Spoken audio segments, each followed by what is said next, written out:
Gipalayas na ako ang akong mag-ina aron makipag-ipon sa babaeng daghan man di ay og tag-iya. Karma! Kung magtanong gani tagdautan, muani sabta og dautan. Maunang mintras na apay higayon, hataga natog importansya ang mga nagmahal sa atua. Bago pa man moabot sa atua ang karma. Maayong adlaw kanimo DJ Sam ug ingon mana sa imuhang mga suking viewers ning imong programa. Isa pud ko sa imuhang mga followers. Kanunay gyud ko nga mag-atang sa imong programa DJ Sam matag hapon ug matag gabi kay maulang mani ang akong kalingawan. Ganahan kay kumaminaw sa mga nagkalain-laing istorya sa kinabuhi sa imong mga letter sender. Ako si Tonyo. 31 anyos ko DJ Sam ug usa ko ka tricycle driver. Second year high school lang ang akong nahuman, pero wa na ko na panumbalinga tungod kay malipayon man ko. Labi pa kay pansin kayo ko sa among barangay DJ Sam, kay gwapo lagi daw kong tao. Gwapo kong lalaki DJ Sam. Di sa paghinambog ha, mura daw ko og artistahin nga pagkatao. Mao na ang rason DJ Sam nga nung daghang mga babay ang nag-alirong nako. Bisan patuod og kahibaw sila nga duna na ko'y live-in partner, si Neneng. Ug duna na pud ko'y anak nga usa ka babay. Bisan unsaon nako DJ Sam no, wa man pud ko gabuhat og dautan ni adto nga time. Pero ginadudahan gihapon ko ni Neneng nga daghan na gid daw kog babay DJ Sam. Mao nang nakahuna-huna na lang ko. Tinud-o na lang ka na ako ang tanan. Kay aron, duna na gid siya'y basihan. Seriously? Babaon kayo si Neneng DJ Sam. Maunang ginabadlong yun mi sa akong papa. Samukan daw siya ni Neneng og ingon pa siya, gimahay pagyud ko niya DJ Sam kay nganong si Neneng daw ang akong gipili sa kadaghang babay. Giremind sab ko ni Papa DJ Sam nga ako ang lalaki. Maong dapat respetuhon daw ko sa akong partner. Giremind ko ni Papa sa golden rule sa among panimalay. Padre de pamilya ko, ug dapat ako ang masunod.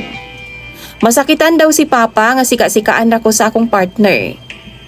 Pero isa pud sa gisulti ni Papa nako, nga bisan unsay mahitabo, dapat mo respeto ko sa pagbati sa mga babae, ug dapat faithful daw ko sa akong partner. Pero sa akong pagpamasada man go DJ Sam, di jud malikayan nga dunay mga babae nga moalirong sa akoa. Muduol sa akoa. Halos musabak naman gani DJ Sam. Labi pa, diyang na ako'y pasahero nga tawgon na lang nato sa pangalang Chris. Ginauban ko niya sa mall. Siya ang mubayad sa akong boundary. Og pamalitan pagyud miniyag sinina ni Papa DJ Sam.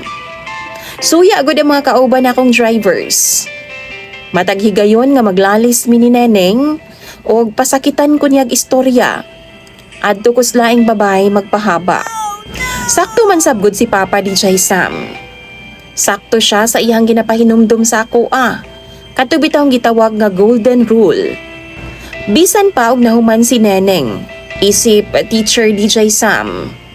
Ako paghihapon ang padre de pamilya. Maong wa siya'y katungod nga daog-daugon ko.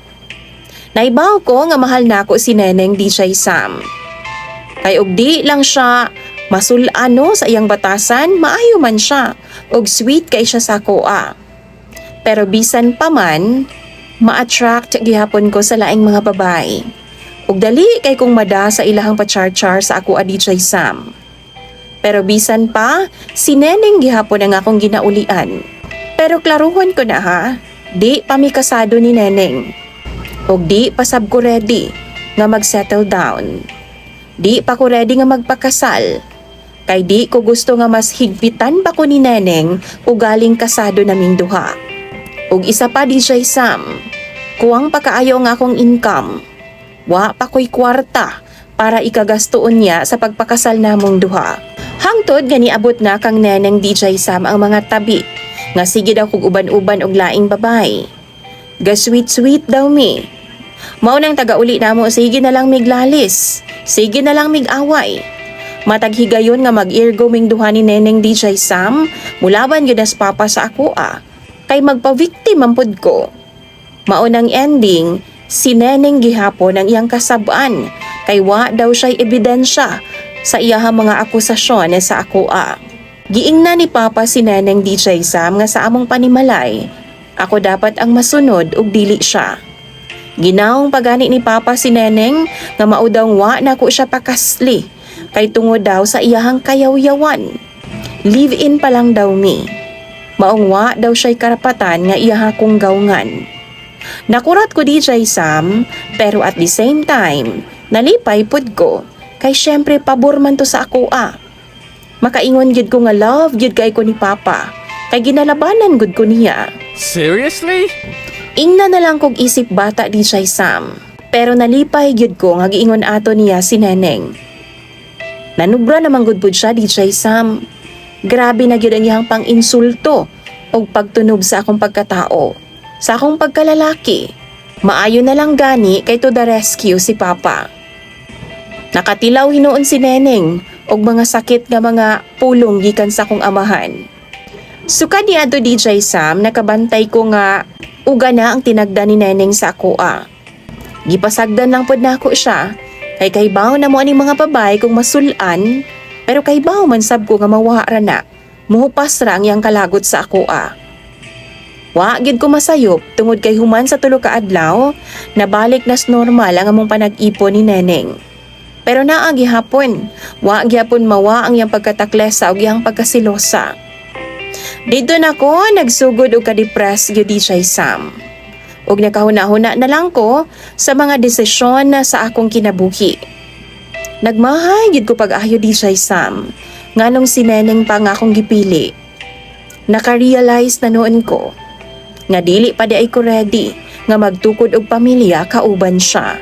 Sigihan pagid kog pugos ni Neneng nga magpakasal na daw ming duha. Pero ginabalibara na ako siya kay di palagi ko ready. Pero ang tinuod ana DJ Sam, doon ako'y laing karelasyon. Si Chris. O kay baw si Papa about sa among duha. Basta gipasidan-an lang ko niya nga di lang jud daw nako buntison si Chris. Kay aron di daw ko malintikan ni Neneng. Ang tinuod ana DJ Sam, giingnan pagani ko ni Papa nga buwagan daw nako si Neneng. Ug mas pilion na lang daw nako si Chris, kay naa naman sa iya hatanan. Mas kwartahan si Chris, DJ Sam. Manager siya sa opisina nga iyang gitrabahuan. Dili sama kang Neneng nga akong live-in partner nga daghan og utang. Tapos doon na pa'y mga responsibilidad sa iyang pamilya. Mao po na sagad among ginaawayan DJ Sam ang bahin sa kwarta. Kaya ang ako ang kwarta sab daw niya. Pero ang iyahang kwarta, iyaha lang. Unfair sab na sa ako DJ Sam.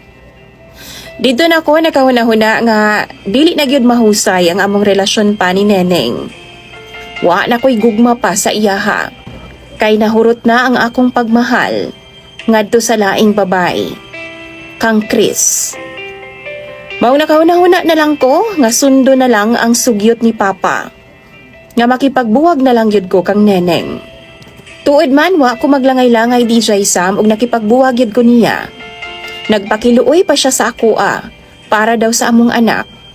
Pero wa na ko nagpada niya, labi pa dihang nasayra na ako nga buntis na si Chris.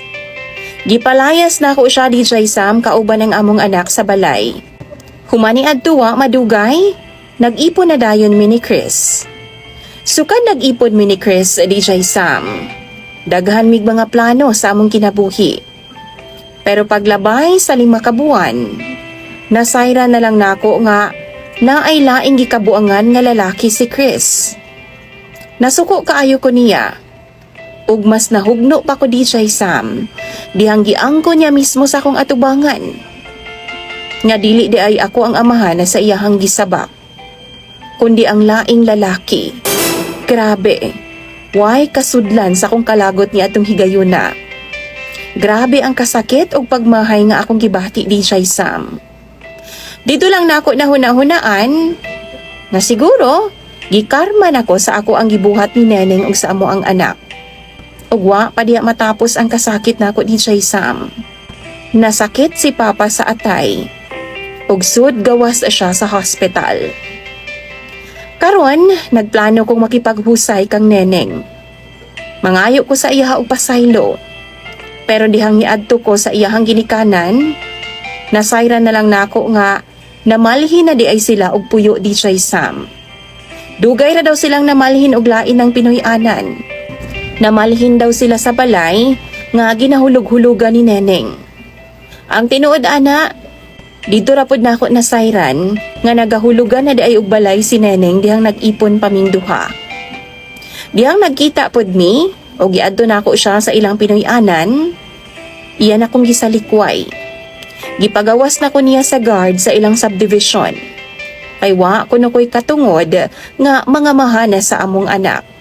DJ Sam, nasayod ko nga daghan gyud ang masuko og naglagot sa ako akaron. Pero nagbag-o na ko sa akong kinabuhi. Sa karon, padayon kong naningkamot para magpatambal kang Papa. Wa may perpektong tao good. Ang tanan masayop man jud. Maong unta, dili ko ninyo i-judge. Unta, hatagan ko ninyo og tsansa. Hatagan ko ninyo og advice kung unsaon ako aron mabalik pa ug hatagan pa kog tsansa sa ako ang mag-ina. Basahon ako na tanang komento ninyo sa comment section. Dini na lang kukutob DJ Sam. Unta, makuhaan pud nig pagtulunan sa mga kalalakihan dinha. Imong sender ug follower DJ Sam, Tonyo.